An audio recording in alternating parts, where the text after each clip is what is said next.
भजन को सुनना है और भजन को समझना है और ताली बजाना है और कहना है कैसे। हाँ करे बीतलई समैया हे शिव गुरु कोई नहीं अपना जी कि बीतलई समैया हे शिव गुरु कोई नहीं अपना जी हे शिव गुरु कोई नहीं अपना जी हे शिव गुरु दुनिया में कोई ना हमारा दुआरी तोहरा आइला बानी जी हे शिव गुरु दुनिया में कोई ना हमारा दुआरी तोहरा आइला बानी जी हे शिव गुरु दुनिया में कोई ना हमारा दुआरी तोहरा आइला बानी जी बीतलई समैया शिव गुरु कोई नहीं अपना जी हे शिव गुरु कोई नहीं अपना जी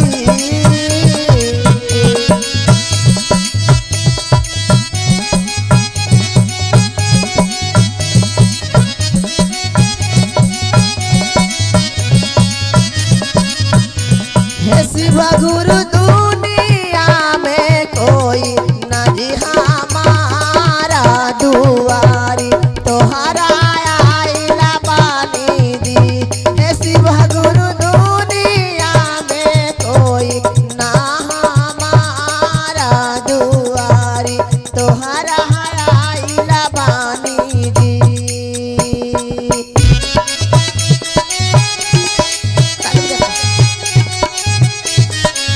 क्या बात है?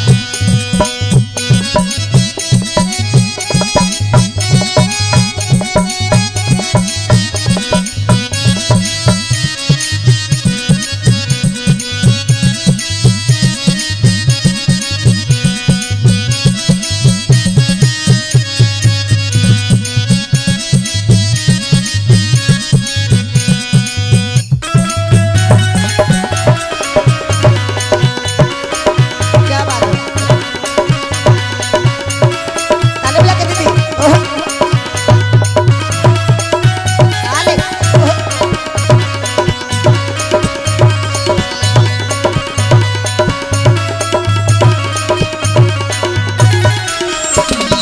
अरे क्या बीतलई से मैया शिव गुरु गेली नहीं हरवाजी हे शिव गुरु गेली नहीं हरवाजी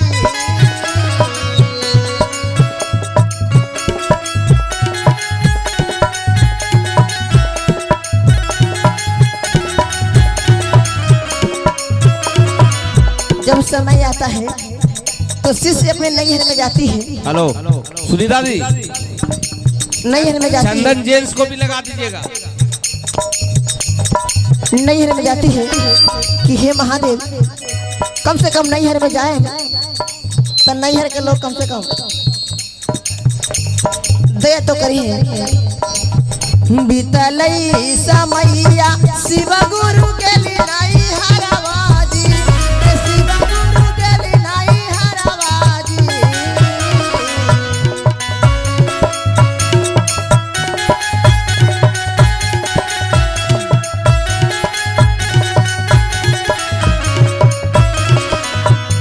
हे शिव गुरु पाइयो नाची नहीं आपना बेटिया विपतिया केतना लिखावे कैला जी हे शिव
और भी मुखिया जी की तरफ बहुत बहुत का आशीर्वाद आता है। महादेव को सारे अपना कबूल करेंगे।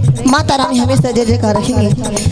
जब दुख के मारे नैहर में जाती है तो माँ भी नहीं पहचानती है, कहते हमरा कोई चारा हो बेटी, हम तो अपने बेटा पुतों पर रहा ही, बेटा पुतों खाए ला दे त खाई न तो भूखले रहा टोलावा के लोगावा शिव गुरु मारा है तनवा जी, है शिव गुरु मारा है तनवा जी।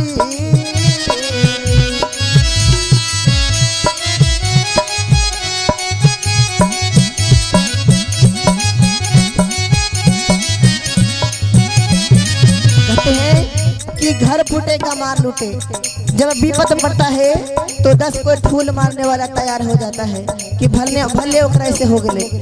हंसने वाला 10 कोई मिलता है दीदी। अगर सच्चा के साथ अच्छा लगे तो ताली बजा के आशीर्वाद दीजिएगा।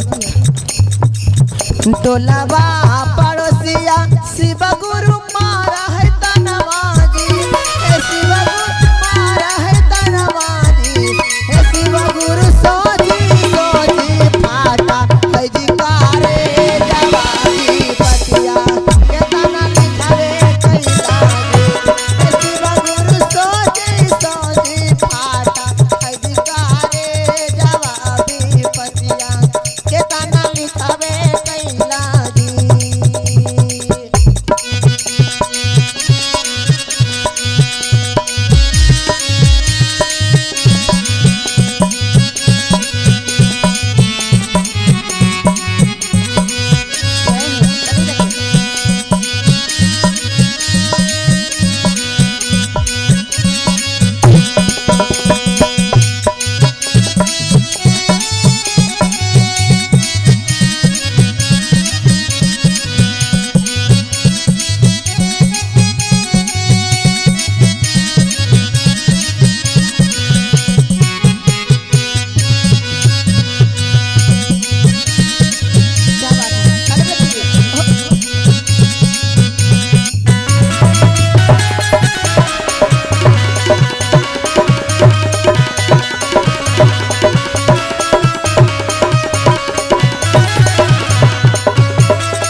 इतना दुख देते हैं, अब हमें सहा नहीं जा रहा है महादेव।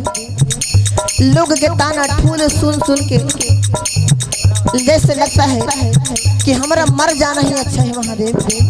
अब किस तरह जाके महादेव से गुहार लगाते हैं। ये कमान कारई शिव गुरु खइए जहरवा जी, शिव गुरु खइए जहरवा जी।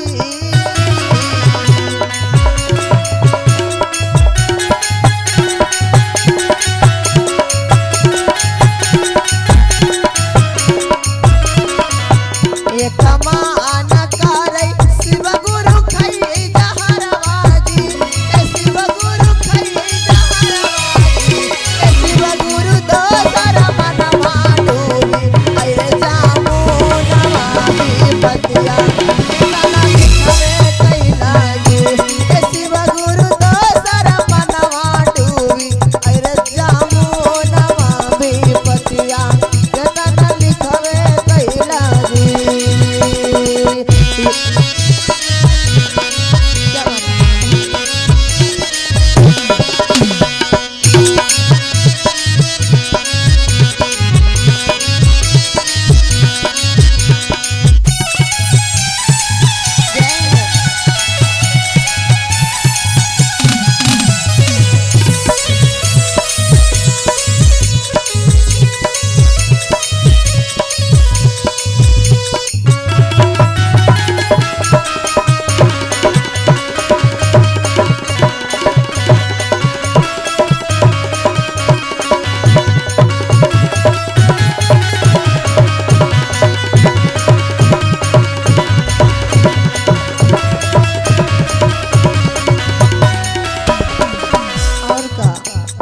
कहते हैं कि जब किसी का कोई नहीं होता है उसका महादेव होते हैं।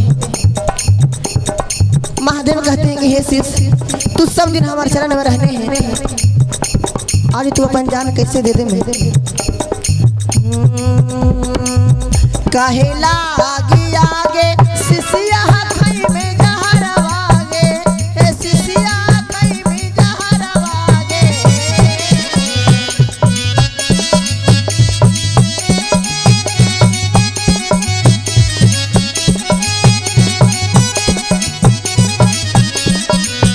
काहे लागी आगे सिसिया खई में जहरवागे ए सिसिया खई में जहरवागे ए सिसिया के काहे लागी डोबा पग जामो नमामि बतिया हमारी ए सिसिया के काहे लागी डोबा पग जामो नमामि बतिया हमारी ले होगे ए सिसिया के काहे लागी डोबा पग जामो नमामि बतिया हमारी ले होगे सिसिया के काहे लागी डोबा पग जामो नमामि बतिया हमारी ले होगे सिसिया के काहे लागी डोबा पग जामो नमामि बतिया हमारी ले होगे कि जिसका कोई नहीं होते हैं उनको महादेव होते हैं। महादेव पे विश्वास रखिए महादीदी कि जिनको विश्वास हो जाता है उनका बेड़ा पार हो जाता है। बोलिए शिव गुरु महाराज की। ये सबके ऊपर है दीदी, समय किसी को नहीं छोड़ा है दीदी। लोग घमंड करते हैं हमारा भाई है भौजाई है बेटा है पुतो है, जब समय पड़ेगा दीदी तो कोई किसी का काम नहीं आएगा दीदी। बोलिए सच्ची दरबार की।